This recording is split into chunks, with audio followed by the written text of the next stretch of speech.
हमारे मन में गंदे विचार क्यों आते हैं? हम नहीं चाहते, लेकिन फिर भी हमारे मन में गंदे विचार आते रहते हैं। लेकिन मन हमारा सबसे बड़ा दोस्त और मन ही सबसे बड़ा दुश्मन क्यों है? जब हम अपने मन की बात मानते हैं तो हमारा मन ही हमारा नेतृत्व करता है, भटक जाते हैं, और जब हम मन को संतुलित कर लेते हैं तो हम अपने जीवन में हर चीज का ध्यान रखते हैं। हम अपने मन में आने वाले गंदे विचारों को रोकने की कोशिश करते हैं, लेकिन जितना अधिक हम रोकते हैं उतना ही ये विचार हमारे अंदर प्रवेश करते हैं। जितना अधिक आप किसी चीज से दूर भागते हैं वह चीज आपको अपने पास ले जाएगी, इसलिए उस चीज से दूर मत भागिए, उस पर संतुलन बनाए रखिए।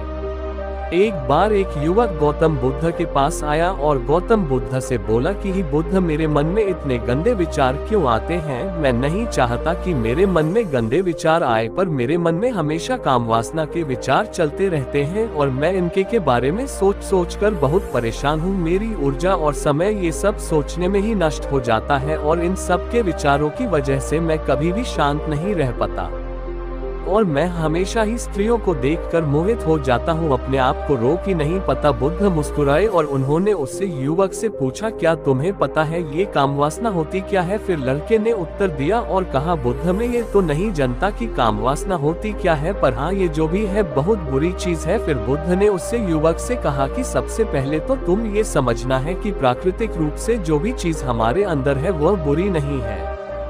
हमारे जीवन में उसकी कुछ ना कुछ जरूरत है। वासना कोई बुरी बात नहीं है, ये तो हमारे मन की एक भावना है जो हमें किसी ना किसी चीज की कमी का एहसास करवाती है और फिर हम उसे चीज को पाने के लिए उसे चीज की तरफ आकर्षित हो जाते हैं। जैसे अगर तुम्हारे पास धन की कमी है तो तुम में धन पाने की वासना उत्पन्न हो जाएगी।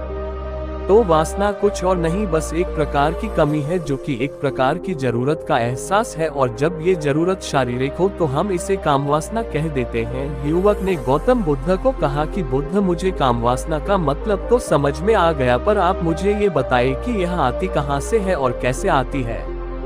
ये गौतम बुद्ध ने कहा कि कामवासना कहीं से आती नहीं है, ये तो हमारे अंदर ही होती है और इसका होना तो जरूरी भी है, तभी तो मानव जाति का विस्तार होगा। युवक ने कहा, जब ये हमारे अंदर ही है और जरूरी भी है तो फिर लोग इसे गलत क्यों बोलते हैं? बुद्ध ने कहा कि यही तो समस्या है, लोगों ने कामवासना को गलत तरीके से सोच लिया है, इसे छिपाने की दबाने की कोशिश करते हैं। कामवासना गलत नहीं है, बल्कि कामवासना का गलत तरीके से प्रयोग करना गलत बात है। लोग जिससे प्रेम करते हैं बस उसी के लिए जीने लग जाते हैं, उसे पाना ही अपना लक्ष्य बना लेते हैं और उसी के बारे में हमेशा सोचते रहते हैं, पर यह सब गलत है। बुद्ध ने युवक से कहा, क्या तुम्हें पता है जानवरों में भी कम वासना होती है? युवक ने उत्तर दिया, हाँ बुद्ध, जानवरों में भी कामवासना होती है, क्योंकि जानवर भी तो आखिर अपनी पीढ़ी को आगे बढ़ाएंगे।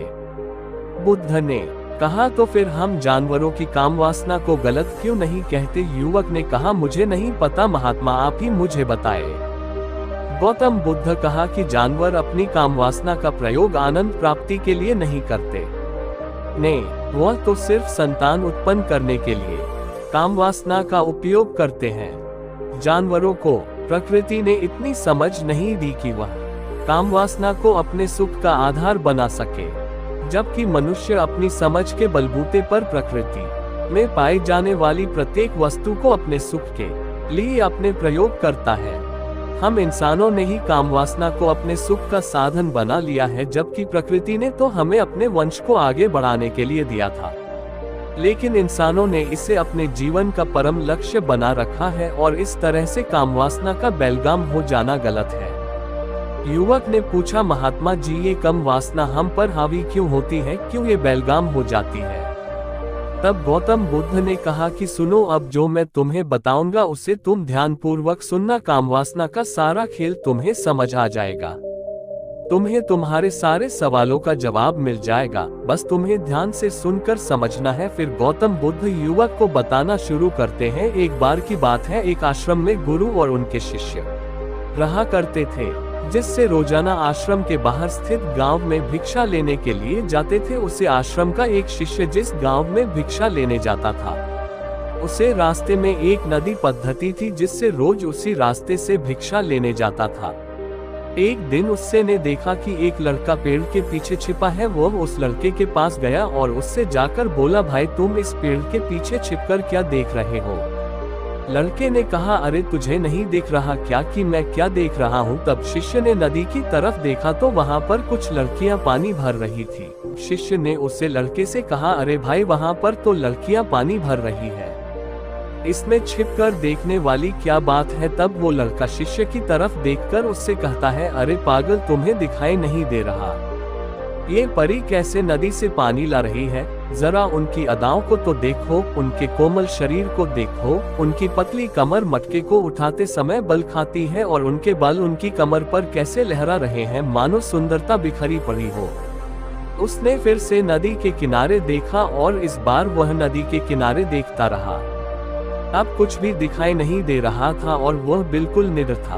उसे किसी भी चीज का कोई डर नहीं था। लेकिन अब वो छिपने लगा और उन लड़कियों को देखने लगा जैसे उसने कोई अपराध कर दिया हो। और जब वो छिपकर उन लड़कियों को देख रहा था तभी वो अचानक अंदर से कौंप गया और उसने कहा कि ये मैं क्या कर रहा हूँ, मैं कर रहा हूँ वो सही नहीं है, मुझे यहाँ से चले जाना चाहिए। और फिर वह जल्दी से वहाँ से चला गया। वो आश्रम पहुँच जाता है। आश्रम जाकर वो अपने कार्यों में लग गया। लेकिन जो अभी वह देखकर आया था वही उसकी आंखों के सामने बार बार आ रहा था। उसके मन में वही दृश्य चल रहा था। उसका दिमाग सब कुछ देखने के लिए संघर्ष कर रहा था। उसका किसी भी काम में मन नहीं लग रहा था। सुबह होते ही वह रोज जल्दी ही भिक्षा के लिए आश्रम से निकल जाता और उस नदी के पास वाले पेड़ के पास जाता जहाँ पर वह लड़का पहले से मौजूद रहता था। उसके साथ मिलकर लड़कियों को छुप छुप कर देखता था। अब वह ऐसा रोज करने लग गया, यह उसके रोज का काम हो गया।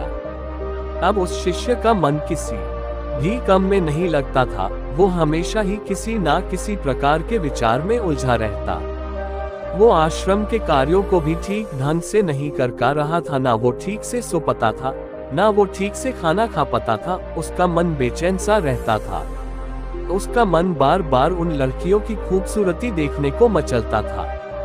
जब गुरु भिक्षा दे रहे थे तब भी उनका मन किन्हीं अन्य विचारों में खोया हुआ था। गुरु ने अपने शिष्य की इन हरकतों को भांप लिया था। फिर एक दिन गुरु ने शिष्य को अपने पास बुलाया और कहा कि आज से मैं भी तुम्हारे साथ भिक्षा मांगने चलूंगा। आप और मैं एक साथ भिक्षा मांगने जाएंगे। तभी शिष्य गुरु को मना करते हुए बोला, नहीं गुरुदेव, आप परेशान क्यों हो रहे हो? मैं अकेला ही ठीक से भिक्षा मांग सकता हूँ।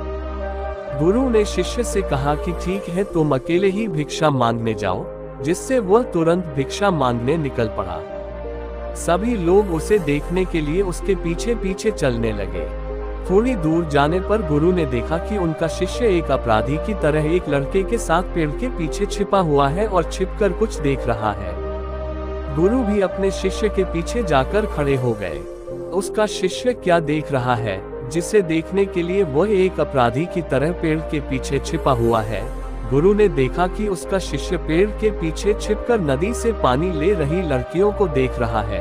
तब गुरु ने शिष्य से कहा, क्या देख रहे हो? अपने मालिक की आवाज सुनकर वह डर गया और उसके पसीने छूटने लगे। वह ऐसे कांपने लगा जैसे उसने किसी चोर को चोरी करते समय पकड़ लिया हो। उसी से की हालत खराब हो गई। वो कुछ भी नहीं बोल कर रहा था। दूसरा का जो शिष्य के साथ था वहां से भाग गया। उसके मुंह कुछ टूटे फूटे शब्द ही बाहर निकल रहे थे। वो अपने गुरु से नजर भी नहीं मिला कर रहा था। गुरु ने शिष्य की तरफ देखा और कहा कि मेरा शिष्य तो निर्भय था, उसे तो किसी भी चीज का डर नहीं था। लेकिन ये क्या, तुम तो भय के मारे कांप रहे हो। शिष्य ने गुरु से कहा कि मुझे माफ कर दो गुरुदेव, मेरा इसमें कोई दोष नहीं है। उस लड़के ने मुझे बहका दिया था। लेकिन आपसे मैं वादा करता हूँ कि आज के बाद मैं ऐसा कभी दोबारा नहीं करूँगा। मुझे माफ कर दो गुरुदेव। गुरु ने शिष्य से कहा कि कोई बात नहीं, पर इस बात का तुम ध्यान रखना कि हम जैसी संगति करते हैं वैसा ही फल हमें प्राप्त होता है। हम जैसी संगति करते हैं उसके विचार हमारे अंदर प्रवेश करते हैं, इसलिए अच्छी संगति करो जिससे तुम्हारे अंदर अच्छे विचारों का प्रवेश हो। फिर गुरु और शिष्य आश्रम लौट आए और फिर शिष्य आश्रम के कार्यों पर ध्यान देने लगा। उसने उस रास्ते को छोड़ दिया और दूसरे रास्ते से जाने लगा। वो अपने काम को ध्यान से करता। लेकिन धीरे धीरे उसके अंदर क्रोध उत्पन्न हो गया और फिर वो दूसरे शिष्यों पर क्रोध करने लगा और बेचैन रहने लग गया। अब वो सही समय पर भोजन भी नहीं करता था, वो भोजन भी बहुत कम खाता था। एक रात गुरु शिष्य के पास आए और उसे बोले कि अब तक तुमने कितनी बार अपना वादा तोड़ दिया। ये सुनकर शिष्य अपने गुरु के चरणों में गिर गया और रोने लगा। रोते रोते उसने गुरु से कहा कि गुरुदेव, मैं कई बार अपना वादा तोड़ चुका हूँ, फिर मैं वादा करता हूँ, लेकिन हर बार जब मैं वादा तोड़ देता हूँ तो मेरा मन मेरे वश में नहीं रहता। मैं बहुत कोशिश करता हूँ कि अपने मन से सारे बुरे विचार निकाल दूँ, लेकिन चाहकर भी मैं ऐसा नहीं कर पाता। फिर गुरु ने शिष्य को कहा कि चलो मेरे साथ। गुरु शिष्य को आश्रम के बगीचे में लेकर गए और शिष्य से कहा कि देखो, यहाँ पर कुछ नाली बनी हुई है जिससे नदी का पानी इन पौधों तक आ रहा है और यह पानी निरंतर गति से आगे बढ़ रहा है। क्या तुम इस पानी के बहाव को रोक सकते हो? शिष्य ने कहा कि हाँ गुरुदेव, मैं इस बहाव को रोक सकता हूँ। फिर शिष्य ने मिट्टी उठाकर उस नाली में रख दी तो पानी थोड़ी देर के लिए रुक गया और फिर थोड़ी देर बाद उस मिट्टी के ऊपर से पानी बहने लगा। गुरु ने शिष्य से कहा, अरे ये क्या, ये तो पानी रुका ही नहीं। फिर से शिष्य ने कुछ कंकड़ पत्थर उठाकर उसे नाली में रख दिए और फिर थोड़ी देर के लिए पानी रुक गया, लेकिन फिर थोड़ी देर बाद ही उन कंकड़ पत्थर के ऊपर से पानी निकल आया। फिर गुरु ने कहा कि शिष्य, ये क्या हुआ, पानी तो फिर से बहने लग गया। तुम तो बोल रहे थे कि तुम इसे रोक दोगे। क्या हम किसी काम को रोकना चाहे तो क्या हम उसे रोक नहीं सकते?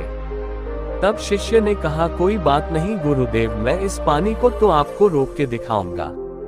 शिष्य फिर से एक बड़ा सा पत्थर लेकर आया और उसे नाली पर रख दिया और पानी रुक गया।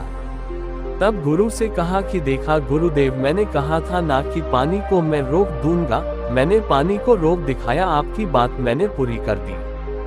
गुरु मुस्कुराए और बोले, अच्छा जरा ध्यान से देखो, पानी रुक गया क्या? वो तो पीछे की नाली तोड़कर बाहर निकल गया और अगल बगल से बह रहा है। और ध्यान से देखो, इस पत्थर की आगे भी आ गया और ये पानी अपना रास्ता बदलकर फिर से आगे की तरफ जाएगा। और फिर थोड़ी देर बाद ऐसा ही हुआ। फिर गुरु ने शिष्य को समझाया कि तुम्हारे साथ भी तो ऐसा ही चल रहा है। तुम बार बार प्रयास कर रहे हो, बड़े से बड़ा प्रयास कर रहे हो, पर हर बार तुम्हारा प्रयास टूट रहा है और यह हमेशा टूटता ही रहेगा। तुम कितना भी बड़ा पत्थर रख लो, लेकिन पानी तो अपना रास्ता बना ही लेगा। ये सब देखकर शिष्य ने गुरु कहा कि गुरुदेव, क्या कोई तरीका नहीं है जिससे मैं गंदे विचारों से बाहर निकल सकूं और यह मेरे मन में आए ही ना? गुरु शिष्य को एक नदी के पास ले गए जहां से उसे बगीचे में पानी जा रहा था। गुरु ने शिष्य से कहा, वो पानी इसी नदी से जा रहा है। अगर हम यहीं से उसे रास्ते को बंद कर दें जहां से पानी बगीचे में जा रहा है, तब क्या हम पानी को रोक नहीं सकते? शिष्य ने कहा कि हाँ गुरुदेव, अवश्य ऐसा हो सकता है। मैं इस पानी को यहीं से बंद कर देता हूँ, तब आगे की नाली में पानी जाएगा ही नहीं और फिर बगीचे पानी जाएगा ही नहीं। फिर शिष्य नदी से जाने वाले रास्ते को बहुत मेहनत करके पत्थर और मिट्टी डालकर बंद कर दिया और गुरु से कहा कि गुरुदेव, मैंने पानी को बंद कर दिया है, अब ये पानी बगीचे में जाएगा ही नहीं। तब गुरु ने कहा शिष्य से, अगर पानी बगीचे में नहीं जाएगा तो पेड़ पौधों को पानी कहाँ से मिलेगा? उन पेड़ पौधों को तो पानी की आवश्यकता है और उन पेड़ पौधों में कुछ पेड़ पौधे तो ऐसे हैं जिनको रोज पानी की आवश्यकता है। वह तो मुरझाकर मर ही जाएंगे, उनका क्या होगा? पानी तो हमें खोलना ही होगा। शिष्य ने गुरु की ने बात सुनकर वापस नदी से जाने वाले पानी का रास्ता खोल दिया। तब गुरु ने शिष्य से पूछा, शिष्य, अगर हम इस नदी के पूरे पानी को बगीचे की तरफ मोड़ दे तो क्या होगा? तब शिष्य ने जवाब दिया कि गुरुदेव, वहाँ पर जितने भी पेड़ पौधे हैं वो गलकर नष्ट हो जाएंगे, वहाँ पर कुछ नहीं बचेगा। फिर गुरु मुस्कुराए और बोले, तुम इस बात को समझो कि हमें किसी भी चीज को रोकना नहीं है, बस हमें हमेशा संतुलन बनाए रखना है। कम पानी से भी पौधे नष्ट होते हैं और ज्यादा पानी से भी पौधे नष्ट होते हैं।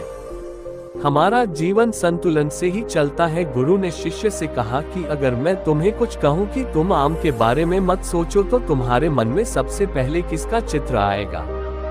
शिष्य ने कहा कि गुरुदेव, मेरे मन में तो पहला चित्र आम का ही आएगा।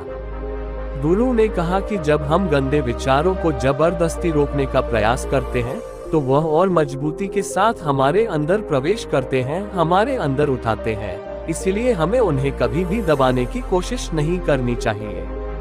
तब गुरु शिष्य के पास गए और बोले कि बुरे लोगों की संगति के कारण भी हमारे अंदर गंदे विचार आते हैं। कभी कभी ऐसा होता है कि हमारे अंदर कामुकता नहीं होती, लेकिन कुछ अश्लील लोगों के साथ रहने के कारण वह हम पर हावी हो जाती है। तब शिष्य ने कहा कि गुरुदेव आप सही कह रहे हैं, मैं अपने लक्ष्य से भटक गया था। तब वह शिष्य रात को बहुत शांति से सोया, सुबह पूरे मन से अपना काम किया और फिर सुबह वही भिक्षा लेने चला गया।